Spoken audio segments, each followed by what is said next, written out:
नमस्कार साथियों, स्वागत है आप सभी का। जैसा कि आप सभी जानते हैं कि डोनाल्ड ट्रंप पर 2 साल पहले एक हमला हुआ जिसमें वो बाल बाल बचे, गोली कान को छूते हुए निकल गई और ट्रंप जिस तरह से बाहर आए उसके बाद फिर राष्ट्रपति बन करके ही उन्होंने अपनी सांस पूरी ली थी। इस बार ट्रंप पर फिर एक बार हमला हो गया है। ट्रंप एक कार्यक्रम में थे और वहां पर ट्रंप की मौजूदगी में बिल्कुल जिस हॉल में वो थे उसके जस्ट गेट के बाहर लगातार 7 गोलियां चलना मीडिया रिपोर्ट्स में चला आ रहा है। एक अधिकारी को गोली लगने की भी चर्चा है। कहा गया है कि वो फिलहाल किसी भी प्रकार की असुविधा से बाहर है। फिलहाल चर्चा इस बात की कि ट्रंप पर 2 साल में 2 हमले हो गए हैं। ट्रंप और उपराष्ट्रपति जेडी वेंस को तुरंत वहां से सुरक्षित निकाला गया। जिस जगह हमला हुआ वहां पर लगभग आधे से अधिक कैबिनेट के मंत्री मौजूद थे। ट्रंप अपनी सहपत्नी उपस्थित थे। तमाम वो कॉरेस्पॉन्डेंट्स उपस्थित थे जो व्हाइट हाउस को कवर करते हैं। इतनी खास और हाई प्रोफाइल जगह पर इस तरह का हमला कई तरह के प्रश्न खड़ा करता है। प्रश्नों में सबसे बड़ा बात यही कि क्या ट्रंप को उनके ही विरोधियों द्वारा टारगेट किया गया या आतंकियों द्वारा टारगेट किया गया, या फिर ट्रंप के खिलाफ जिस तरह का वर्ल्ड में नैरेटिव है उनको इस तरह से हमले के माध्यम से चुनौती दी गई, या फिर ट्रंप ने खुद ही सिंपैथी गेन करने के लिए यह सुनियोजित प्रकार से हमला प्लान किया। तमाम प्रकार के सवाल सभी को आज के सेशन में डिस्कस करते चलेंगे। हमलावर को पकड़ लिया गया है और हमलावर का नाम कोल टॉमस एलन बताया गया है। फिलहाल इसके सभी फुटप्रिंट तलाशे जा रहे हैं। इसका बैकग्राउंड चेक किया जा रहा है कि ये कहां से था, किस तरह की बिलोंगिंग्स रखता था। एक एक बात पर विस्तार से चर्चा होगी। चलिए कहानी की शुरुआत करते हैं कि अल्टीमेटली अटैक इन पर क्यों हुआ। फिर भी इस सेशन को करने में हमें आप तक पहुंचने में थोड़ी देरी लग जाती है क्योंकि हमला कल रात का है और हम आपके सामने अब डिस्कस कर रहे हैं, मतलब अर्ली मॉर्निंग इंडिया के हिसाब से। इस बीच में अगर आप लोगों ने कोई खबर मिस की हो तो आप हमें ट्विटर पर फॉलो कर सकते हैं। हम वहां पर लगातार अपने संदेश भेज रहे होते हैं जैसे सूचना हम तक पहुंच रही होती हैं। ट्विटर का लिंक हमने कमेंट बॉक्स के अंदर पिन कर दिया है। बाकी अप टू डेट बने रहने के लिए आप हमारे चैनल को सब्सक्राइब कर लीजिए, क्योंकि आप में से आधी से लगभग थोड़ी आधी से कम हमारे दर्शकों की संख्या ऐसी है जिन्होंने अभी तक हमें सब्सक्राइब नहीं किया हुआ है। बार बार जब मैं ये कहता हूं कि आप सब्सक्राइब कर लीजिए, इसके पीछे का लालच सिर्फ इतना है कि जब कोई सेशन आए तो आप तक सूचना पहुंच जाए। ये वो सुविधा है जिसके कोई शुल्क नहीं है। आप में से बहुत से लोग सक्षम हैं, लेकिन ये बताना ज़रूरी है कि कहीं ऐसा ना हो कि अमेजन और नेटफ्लिक्स की तरह आप इस सब्सक्रिप्शन के पैसे दिमाग में सोच करके इसे सब्सक्राइब करने से बचते रहें। ठीक है, चलिए। तो मेरे प्यारे साथियों, खबर कुछ इस प्रकार से है कि अमेरिका की राजधानी वॉशिंगटन डीसी के अंदर एक व्हाइट हाउस में कॉरेस्पॉन्डेंट डिनर का कार्यक्रम चल रहा था। अब ये कॉरेस्पॉन्डेंट डिनर जो है ये हर साल आयोजित किया जाने वाला कार्यक्रम है। कॉरेस्पॉन्डेंट बोले तो पत्रकारों का एक डिनर कार्यक्रम चल रहा था। हर साल यह आयोजित किया जाता है। पिछली बार इसको आयोजित नहीं किया गया था। हर राष्ट्रपति जो व्हाइट हाउस में आप देखते हैं ना, उनके सामने बैठे हुए बहुत सारे पत्रकार जो एनी टाइम उनसे सवाल पूछ रहे होते हैं, तो राष्ट्रपति के द्वारा सालाना एक ऐसा कार्यक्रम रखा जाता है। तो जितने भी मीडिया के बड़े लोग हैं उनको बुलाया जाता है और वो पत्रकार जो व्हाइट हाउस में ही रहते हुए उन्हें पूरे टाइम कवर करते हैं, उनके साथ राष्ट्रपति बैठ करके भोजन करते हैं और अपनी बातें करते हैं और सामान्यतया खबरों के ऊपर मजाक बनाते हैं, खुद की मजाक बनाते हैं, अपोजिशन की। एक तरह से लाइट प्रोग्राम होता है, ऑफिशियल प्रोग्राम ना होकर के एक तरह से गेट टुगेदर टाइप का प्रोग्राम होता है। जिस जगह ये हो रहा था प्रोग्राम, वो एक बॉल रूम था जहां पर कार्यक्रम था। ये वहां की वॉशिंगटन के अंदर एक होटल है जिसका नाम है हिल्टन होटल, वहां पर यह कार्यक्रम हो रहा था। ये होटल पहले भी विवादों में रह चुकी है क्योंकि इससे लगभग आज से लगभग 40 साल पहले रीगन के ऊपर भी ऐसा ही हमला इसी होटल में हुआ था। तो अब ये वो होटल बन गई है जिसमें दूसरी बार राष्ट्रपति पर हमला हुआ है। तो ऐसे में जब राष्ट्रपति अंदर मौजूद थे, कार्यक्रम आयोजित किया जा रहा था, तो पत्रकारों के बीच में भोजन सर्व हो रहा था। उनके बीच बीच में कुछ कैबिनेट स्तर के मंत्री भी बैठे हुए थे। राष्ट्रपति मंच के ऊपर बैठे हुए थे और वहां पर वो बतियाने लग रहे थे। अचानक उसके बाहर गोली चलने की आवाज सुनाई देती है। कुछ इस तरह का माहौल था। व्हाइट हाउस कॉरेस्पॉन्डेंट एसोसिएशन के नाम से ये कार्यक्रम आयोजित कराया जाता है। टेक्निकली अमेरिकी राष्ट्रपति का जो ऑफिशियल काम होता है वो ओवल ऑफिस से होता है, व्हाइट हाउस से होता है। और व्हाइट हाउस में लगातार ये डिमांड उठ रही है कि अमेरिकी राष्ट्रपति के लिए ये बॉलरूम की व्यवस्था भी इसी व्हाइट हाउस के पीछे हो जाए तो बेहतर होगी। अमेरिकी राष्ट्रपति ट्रंप जब से राष्ट्रपति बने हैं तब से अपने उस बॉल रूम के निर्माण में बहुत इंटरेस्ट लेकर बैठे हुए हैं। लगातार उसका निर्माण जोरों पर है। उनके विरोधी जब इसका विरोध करते हैं कि आप बॉल रूम में इतना इंटरेस्ट क्यों लेते हैं, तो ये कहते हैं कि मेरी सुरक्षा के लिए वो जरूरी है। अब कोइंसिडेंस कहिए या कुछ भी आप जैसा भी समझें, ऐसे ही जिस इवेंट के लिए वो बॉल रूम बनवाना चाहते थे, जिस इवेंट को आयोजित करने के लिए ये कार्यक्रम हो रहा था, किसी होटल में किया जा रहा था। अगर होटल में ना किया गया होता तो इस व्हाइट हाउस के पीछे का जो बॉलरूम बन रहा है, जो निर्माणाधीन है, वो जब बन जाएगा तो उसमें यह कार्यक्रम होता तो शायद ज़्यादा सुरक्षा होती। तो ये समझिए कि मौके की नजाकत थी, ट्रंप पहले से भांप के चल रहे थे कि उन पर हमला हो सकता है, या उसको रिवर्स में जैसे भी आपको समझना है आप समझते चलिएगा। फिलहाल के लिए यहाँ पर यह घटना जहाँ घटी, कुछ तस्वीरें इस प्रकार के निकल कर आई। ये व्हाइट हाउस के अंदर होने वाला वो कार्यक्रम है जिसको कि मतलब व्हाइट हाउस के द्वारा आयोजित किया जाने वाला वो कार्यक्रम है जिसको हर अमेरिकी राष्ट्रपति अपने पत्रकारों के साथ करता है। कहा जाता है कि 2011 में जब बराक ओबामा राष्ट्रपति हुआ करते थे तब पत्रकार के रूप में बैठे हुए थे डोनाल्ड ट्रंप, और डोनाल्ड ट्रंप ने बराक ओबामा से जब कोई सवाल किया था तो ओबामा ने उनका मजाक बना लिया था।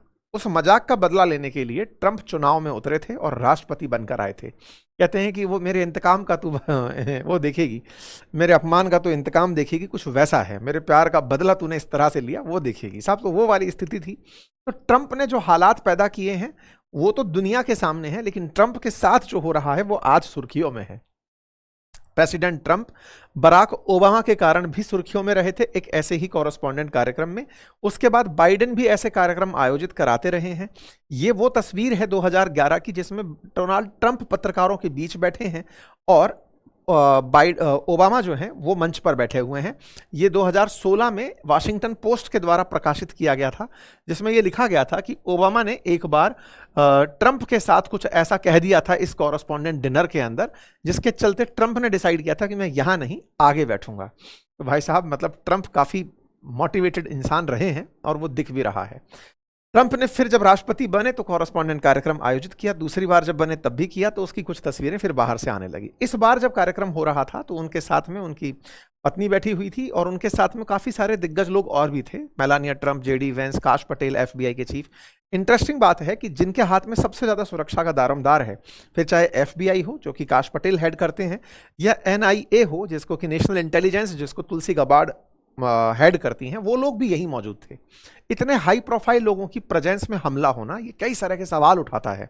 सारी की सारी सुरक्षा व्यवस्था इस लेवल की कि आप एयरपोर्ट की सुरक्षा व्यवस्था को दता बता सकते हैं, उसके बावजूद भी बॉलरूम के बाहर कोई गोली बंदूक लेके पहुंच जाता है, ये काफ़ी सारे सवाल उठाता है। एनीवे, फिर यहाँ पर ये कार्यक्रम की तस्वीरें हैं आपके सामने, मंच पर ये सारे लोग बैठे हुए हैं। हिल्टन के अंदर ये कार्यक्रम चल रहा था, एनुअल कार्यक्रम था, उसी तरह से चल रहा था। होटल के बाहर आवाज़, गोलियां चलने की आवाज़ आने लगती है और तुरंत सारे मेहमान टेबल के नीचे छुप जाते हैं। सुरक्षा बल उन्हें घेर लेते हैं। तत्काल प्रभाव से जेडी वैंस को उठा के ले जाया जाता है। ये सीन है उस समय का जब ट्रंप व्हाइट हाउस में इस कॉरेस्पॉन्डेंट कार्यक्रम में कुछ मेनू ऑर्डर कर रहे हैं, इनके साथ कुछ डिस्कशन चल रहा है। यहाँ पर जो व्हाइट हाउस कॉरेस्पॉन्डेंट की वो जो अध्यक्षा हैं वो बैठी हुई हैं, इनकी पत्नी बैठी हुई हैं, एक नॉर्मल माहौल बना हुआ है, बातचीत चल रही है। सारे के सारे पत्रकार साथी इस तरह से राउंड टेबल पर बैठ करके शैंपेन और भोजन का आनंद ले रहे हैं। इसी बीच के अंदर अचानक आवाज़ें बाहर से सुनाई देती हैं, और जब बातें सुनाई देती हैं मतलब आवाज़ चलती हुई गोलियों की सुनाई देती है, तो कुछ इस तरह से ट्रंप बातों में मशगूल थे। इन्हें सुरक्षा कर्मियों के द्वारा बताया जाता है कि साहब गोली चल गई है, और गोली की आवाज़ अगर आप शायद इस वीडियो को ना सुन पाएँ, लेकिन बहुत माइनर लेवल पर 7-8 गोली चलने की आवाज़ सुनाई भी देती है इसी कार्यक्रम के कैमरों के अंदर। ये कॉमन सी बातचीत चल रही थी। जैसे ही ये स्थिति बनती है, जेडी वैंस को पकड़ करके सुरक्षा कर्मी तुरंत कमरे से बाहर ले जाते हैं और उधर डोनाल्ड ट्रंप को यहां से उठा करके उठाते हैं, और डोनाल्ड ट्रंप उठते ही यहां पर गिर पड़ते हैं। फिर इन्हें दोबारा उठाया जाता है और उठा करके सुरक्षा कर्मी इन्हें फिर दूसरी तरफ से बाहर लेकर निकल जाते हैं। इस बीच में जो अंदर कॉरेस्पॉन्डेंट्स प्रेजेंट थे वो सब भी अपनी अपनी टेबलों के नीचे छुप जाते हैं। ये तस्वीरें जो दिख रही हैं इसमें सारे कॉरेस्पॉन्डेंट्स और सुरक्षा कर्मी चारों तरफ से गन लेकर के, अगर कोई खड़ी हुई आपदा दिखाई देती तो शायद उसे ये शूट कर देते, ऐसी स्थिति दिखाई देती है। पूरी तरह सुरक्षा वहां पर मौजूद सुरक्षा कर्मी अपने कंट्रोल में ले लेते हैं और सारे जो प्रमुख लोग हैं उन्हें मतलब सुरक्षित कर देते हैं। इसी बीच में ट्रंप यहां से तुरंत बाहर निकल जाते हैं। उनका जो काफिला है इस होटल से बाहर निकल करके व्हाइट हाउस चला जाता है। कुछ इस तरह की तस्वीरें लोगों की भागते हुए, अव्यवस्था की, सुरक्षा एजेंसीज की, ये सब दिखाई देती हैं। तस्वीरों के अंदर किस तरह का कियोस क्रिएट हुआ वो साफ दिखाई देता है। कैसी अव्यवस्थाएं बनी, कैसे सब चीजें इधर उधर बिखरी हुई रह गई, ये सब तस्वीरों के अंदर आता है। यहाँ से भी कुछ पत्रकार साथी वहाँ थे, उन्होंने भी इस बात को रिपोर्ट किया और बताया कि कैसे ये सारी घटना हुई। जब हिल्टन के बॉलरूम के अंदर कार्यक्रम चल रहा था तो बाहर की तरफ आवाज़ें सुनाई दी थी। इसके साथ साथ यहाँ के जो मतलब विदेश मंत्री मार्को रूबियो हैं वो भी अपनी पत्नी के साथ वहीं दिखाई देते हैं, सभी लोग थे। तो राष्ट्रपति तुरंत यहाँ से बाहर निकलते हैं। यदि हम बात करें आज के हिसाब से तो अपने इंडिया में ये घटना सुबह 6:30 बजे पता चली है, अमेरिका में शनिवार की शाम थी वो, यहाँ पर सुबह 6:30 बजे पता चलती है। और इन्होंने कहा कि मैंने बोल दिया है कि इस मीटिंग को जारी रखेंगे, लेकिन सुरक्षा व्यवस्था में लगे लोग कह रहे हैं कि नहीं, इसे जारी मत रखिए। सुरक्षा में जो लगे हुए लोग थे उन्होंने हमलावर को गिरफ्तार कर लिया, उसकी तस्वीरें ट्रंप ने साझा की। गिरफ्तार व्यक्ति इस तरह से आपके सामने लेटा हुआ दिखाई दे रहा है। यह तस्वीर में आपको दिखाई दे रहा है कि कैसे सुरक्षा कर्मियों ने इसे पूरी तरह से पकड़ लिया है। फिर इसके बाद में पूरी तरह से ट्रंप ने अपडेट देते हुए कहा कि मैंने तो 30 मिनट्स में ही कह दिया था कि चलो भाई कार्यक्रम रीस्टार्ट करो, लेकिन इन लोगों ने मना किया। फिर एक वीडियो फुटेज बाहर निकल कर आया जिसमें ये जो हमलावर है ये तेजी से भागता हुआ अंदर सुरक्षा व्यवस्था को लांघते हुए घुसता दिखाई देता है और इसको हमलावर शूट करने का कार्यक्रम शुरू करते हैं कि भाई चलो इसको गोली मारते हैं। यहां पर ये गोली मारते हुए अंदर घुसता है, सुरक्षाकर्मी इसे गिरा लेते हैं और पकड़ लेते हैं। ये रहा पकड़ा हुआ तस्वीर जो आपके सामने निकल कर आती है। राष्ट्रपति फिर बाहर आते हैं और बाहर आकर के सुबह 9 बजे भारतीय समय के अनुसार अपनी तरफ से रिमार्क देते हैं और वो कहते हैं कि जो घटना हुई डिनर के प्रोग्राम के समय वो ऐसी थी। ट्रंप अपनी तरफ से सारी बातें बताते हैं। उन्होंने कहा कि जो सुरक्षाकर्मी लगे हुए थे उनमें से एक बुलेट प्रूफ जैकेट पहना हुआ व्यक्ति था, उसे गोली लगी है लेकिन वो सुरक्षित है, हमने उससे बातचीत कर ली है।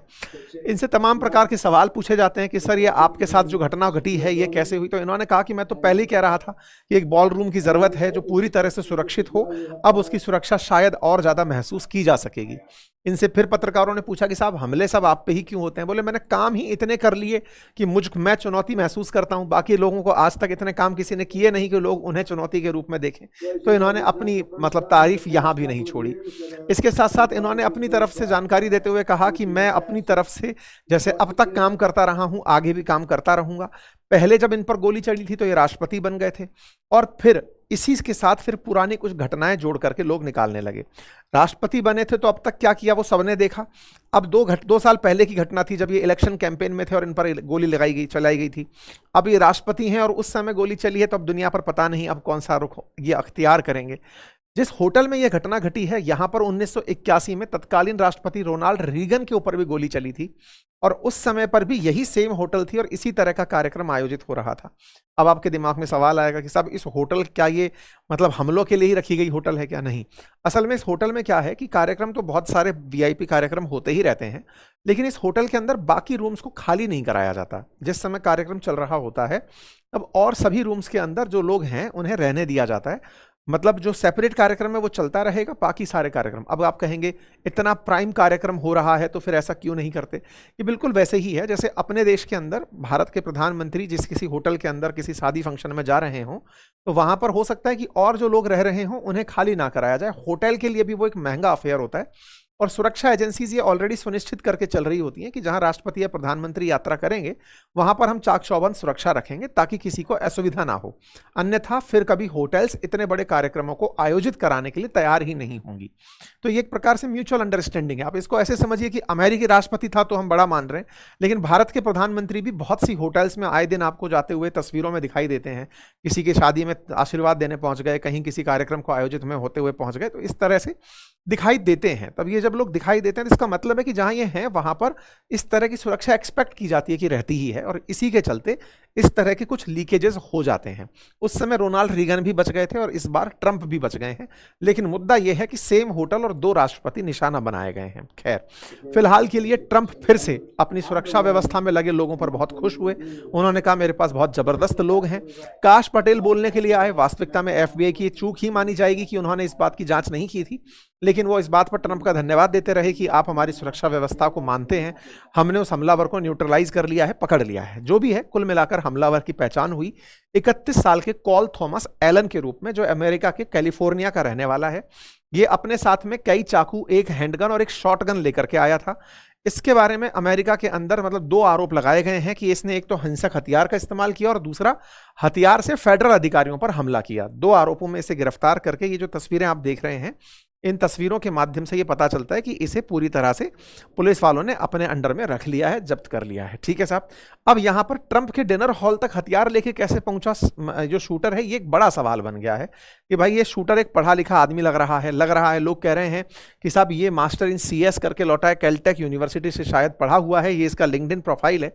इतना पढ़ा लिखा आदमी ऐसा सब क्यों कर दिया, ये सब आपने आने वाले समय में कारण तलाशे जाएंगे। जहां तक बात हो दुनिया की प्रतिक्रिया की, तो देश के प्रधानमंत्री ने भी अपनी तरफ से प्रतिक्रिया दी, मोदी जी ने, और कहा कि भाई जानकर खुशी हुई कि प्रेसिडेंट ट्रंप बच गए, फर्स्ट लेडी और ये सब सुरक्षित हैं, और लोकतंत्र के अंदर इस तरह के हमलों की और हिंसा की निंदा की जाती है। मार्क कार्नी की तरफ से रिएक्शन आया, क्लॉडिया शेबन पार्डो की तरफ से, एंथनी अल्बनीज की तरफ से, मैक्रोन की तरफ से, दुनिया भर के राष्ट्र अध्यक्षों की तरफ से प्रतिक्रियाएं आई और सबने राहत की सांस ली कि चलो ट्रंप बच गए। ऐसा क्यों? क्योंकि ट्रंप पहले ही धमका चुके हैं कि अगर मुझे कुछ हुआ तो ईरान को मिटा देना। ये ट्रंप जनवरी में ही बोल चुके हैं कि अगर मुझे किसी ने निशाना बनाया तो ईरान को खत्म कर देना। अब ऐसे में चलो दुनिया को एक शांति मिली, लेकिन सबसे बड़ा सवाल यह है कि ट्रंप पर अटैक क्यों हुआ।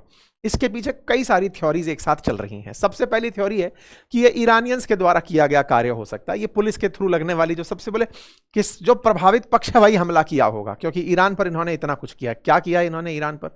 असल में ईरान में पहले इन्होंने एक सुलेमानी नाम के जो IRGC के हेड थे वो मारे थे, इस बार तो साहब इन्होंने खमने ही मार दिए। तो ऐसे में मतलब ईरान वाले पहले भी कह चुके हैं कि हम ट्रंप को निशाना बनाएंगे। तो ऐसे में जब इतने टॉप सुप्रीम लीडर्स को मार दिया गया तो हो सकता है कि ट्रंप के प्रति नफरत हो किसी ईरानियन ग्रुप में, उन्होंने सोचा हो कि ट्रंप को निशाना बनाया जाए। एक तरीका तो ये भी हो सकता है। लेकिन चूंकि इस साल की शुरुआत में ट्रंप लिख चुके हैं अपने वसीयतनामा में कि अगर मुझे कुछ भी होता है तो ईरान को खत्म कर देना, तो ईरान खत्म कर देना, तो वो शायद ऐसी गलती ना करे कि भाई चलो ट्रंप मरे इधर की तरफ, ईरान पर कोई बम बम गिरा दिया गया। तो पहला तो पॉइंट यही। इनसे पूछा भी गया कि क्या लगता है आपको ट्रंप ने, ईरान ने ऐसा किया होगा? तो इन्होंने अपनी तरफ से कहा मैं ऐसा नहीं सोचता, बट आप कुछ नहीं जानते, यू नेवर नो। ठीक है साहब। दूसरा सवाल आता है डोमेस्टिक रेडिकलाइजेशन का एंगल हो सकता है क्या? मतलब ऐसा कि लोग खुद से फ्रस्ट्रेट हो रखे हैं उनसे। इसके पीछे का कारण भी है क्योंकि जिस तरह से अप्रवासियों को लेकर के बात करते हैं कि मैं जो यहां से लोग हैं इन्हें बाहर निकाल दूंगा, ये कर दूंगा, तो हो सकता है कोई वहीं से इस तरह से इनके खिलाफ नफरत लिए आदमी हो। तीसरा आदमी हो जो खुद से ही इनसे नफरत करता हो, जिसको लॉन वुल्फ कहा गया, जिसका कोई कनेक्शन नहीं है, अपने आप गया, मारने गया था, सोच साच कर गया था। अब इसी की चीज के जांच के लिए उसके डिजिटल फुटप्रिंट जांचे जा रहे हैं कि वो व्यक्ति जिसने हमला किया है उसका असल में क्या बैकग्राउंड है, उसको जांचा जा रहा है। उसके सोशल मीडिया एंगल्स को चेक किया जा रहा है, उसके जितने भी फुटप्रिंट्स हैं उन सभी को जांचने का प्रयास चल रहा है। ये सारी की सारी जो घटनाएं हैं ये एक ही बात की तरफ इशारा करती हैं कि ट्रंप पर जिसने भी मारने का प्रयास किया हो या तो वो ट्रंप से बहुत ज्यादा नफरत करता है, और एक एंगल जिसकी सब लोग चर्चा गाए बगाए कर रहे हैं कि ट्रंप केवल अपनी तरफ सिंपैथी गेन करने के लिए इस तरह का हमला करवा लिए होंगे, अन्यथा इतनी ज्यादा सुरक्षा के बीच में कोई व्यक्ति वेपन लेके कैसे पहुंच सकता है, ये दूसरा सवाल है। अब देखिए उस रूमर को तो आप जवाब नहीं दे सकते क्योंकि आपके पास कोई एविडेंस नहीं है, लेकिन हाँ ये हमला अपने आप में काफी सारे प्रश्न तो लेकर आया ही है। सबसे बड़े प्रश्न ट्रंप की सिक्योरिटी को लेकर ही हैं। बाकी आप लोगों को क्या लगता है अपनी राय कमेंट बॉक्स में जरूर दीजिएगा। ट्विटर का लिंक कमेंट बॉक्स में है, जाकर ज्वाइन कर लीजिएगा। चैनल पर नए हैं तो सब्सक्राइब कर लीजिए। धन्यवाद।